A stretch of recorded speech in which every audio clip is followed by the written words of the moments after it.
Cancer ఈ పేరు వింటేనే గుండె జల్లుమంటుంది. చికిత్స కంటే ఆ చికిత్స వల్ల కలిగే బాధే రోగిని మానసికంగా కుంగదీస్తుంది.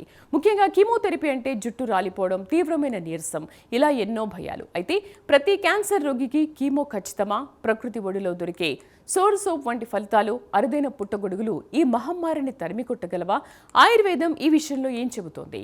ప్రపంచానికి తెలియని కొన్ని వాస్తవాలను ఇవాల్టి ప్రైమ్ 9 ప్రత్యేక కథనంలో విశ్లేషిద్దాం.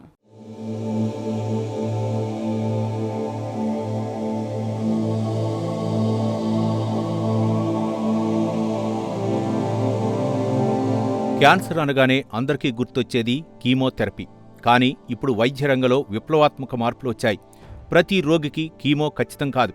క్యాన్సర్ రకం మరియు స్టేజిని బట్టి ఇప్పుడు ఇమ్యూనోథెరపీ, టార్గెటెడ్ థెరపీ వంటి ఆధునిక పద్ధతులు అందుబాటులోకి వచ్చాయి.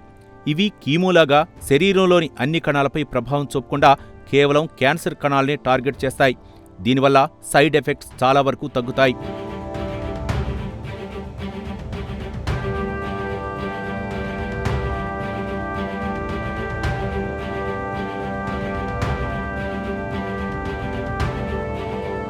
సోషల్ మీడియాలో విపరీతంగా ప్రచారంలో ఉన్న అంశం సోర్ సోప్ లేదా లక్ష్మణ ఫలం. ఇది కీమోథెరపీ కంటే 10,000 రెట్లు శక్తివంతంగా క్యాన్సర్ కణాలను చంపుతుందని కొన్ని కథనాలు చెబుతున్నాయి.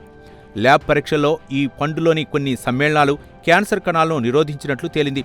అయితే ఇది మనుషులపై పూర్తి స్థాయిలో క్లినికల్ ట్రయల్స్ ఇంకా పూర్తి కాలేదు. కాబట్టి దీన్ని ముందుగా కాకుండా ఒక సహజ ఆహారంగా తీసుకోవటం మంచిదని వైద్యులు సూచిస్తున్నారు.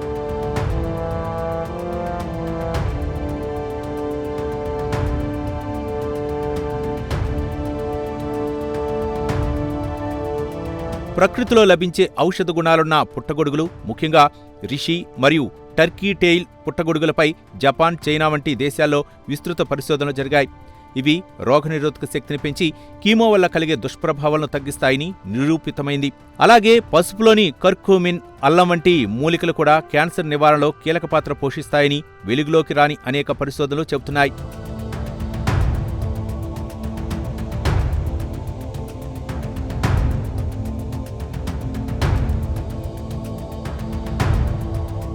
భారతీయ ప్రాచీన వైద్యం ఆయుర్వేదం వ్యాధి వచ్చిన తర్వాత కంటే రాకుండా ఉండటానికే ఎక్కువ ప్రాధాన్యత ఇస్తుంది. పంచకర్మ చికిత్సలు మరియు ప్రత్యేక మూలికల ద్వారా శరీరంలోని టాక్సిన్స్ ను తొలగించి క్యాన్సర్ కణాలు పెరగకుండా చేసే వాతావరణాన్ని ఆయుర్వేదం సృష్టిస్తుంది. ప్రస్తుతం ఇంటిగ్రేటెడ్ ఆంకాలజీ పేరుతో ఇటు ఇంగ్లీష్ మందులు వాడుతూనే అటు ఆయుర్వేద పద్ధతులను అనుసరిస్తూ చాలామంది రోగులు త్వరగా కోలుకుంటున్నారు.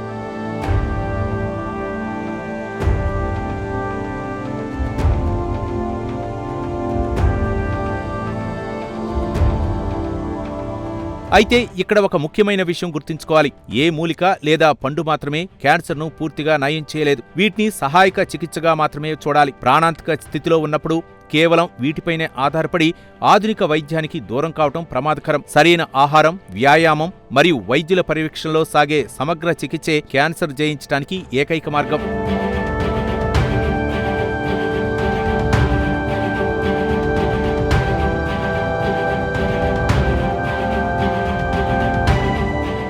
చూసారుగా, క్యాన్సర్ పోరాటంలో ప్రకృతి మనకు ఎన్నో ఆయుధాలను ఇచ్చింది. కానీ వాటిని శాస్త్రీయమైన అవగాహనతో వాడుకోవాలి. కీమో భయం నుండి బయటపడి సరైన అవగాహనతో అడుగు వేస్తే క్యాన్సర్ను జయించడం అసాధ్యమేమీ కాదు. సెలవు.